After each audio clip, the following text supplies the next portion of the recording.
তো মহাশিবরাত্রি, তো আমি শিব পুজোর জন্য সব আয়োজন করে নিয়েছি। এই ঠাকুর বাসনগুলো সব মেজে নিয়েছি।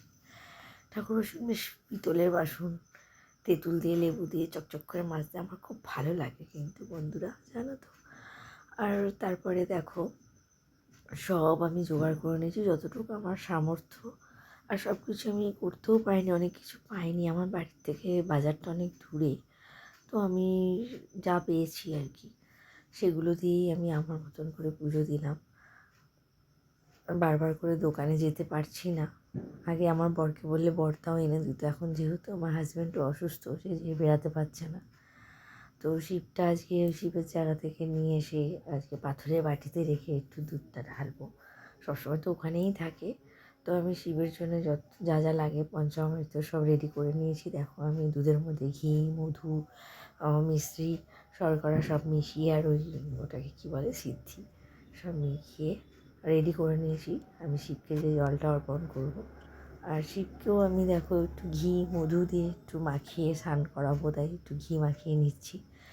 তা আমি প্রতি সোমবারই চেষ্টা করি, অফিসের জন্য অনেক সময় পারি না, কিন্তু চেষ্টা করি শিবকে ঘি মধু দিয়ে স্নান করাতে।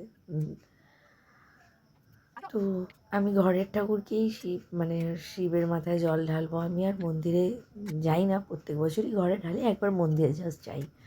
তো দেখো, আমি এবার আমার পুজো করে নিচ্ছি। ভোলা মহাদেব যেন সবার ভালো করে, সবাইকে ভালো রাখে, এটাই বলবো। আর যে যেখানেই থাকুক যেন সুস্থ থাকে। আজকের দিনে সুস্থ থাকাটা ভীষণ কাম্য।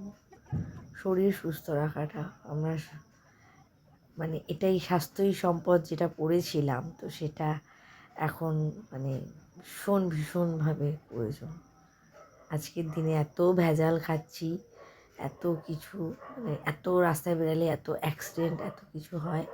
তো আমি সবার সুস্থতা কামনাই করবো। মানুষ যেভাবে হোক খেয়ে পড়ে বেঁচে যাবে, কিন্তু সুস্থ থাকাটা ভীষণ দরকার।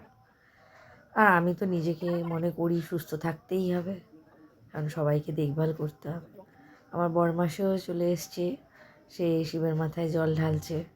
এগুলো তার আগে অভ্যাস ছিল না, শিব ভক্ত, বাট এগুলো করতো না। এখন আমার পাল্লায় পড়ে আমি জোর করেই করাই। তারপরে আমি দেখো, যা ফল প্রসাদ পেয়েছিলাম সব ঠাকুরকে কেটে কুটে দিয়ে সব আমার যতটুকু সাধ্য ততটুকু দিয়ে আমি পুজো করেছি। আর এটা হচ্ছে আমাদের পাড়ার মন্দির। সন্ধ্যাবেলা একটু পাড়ার মন্দিরে গেছিলাম।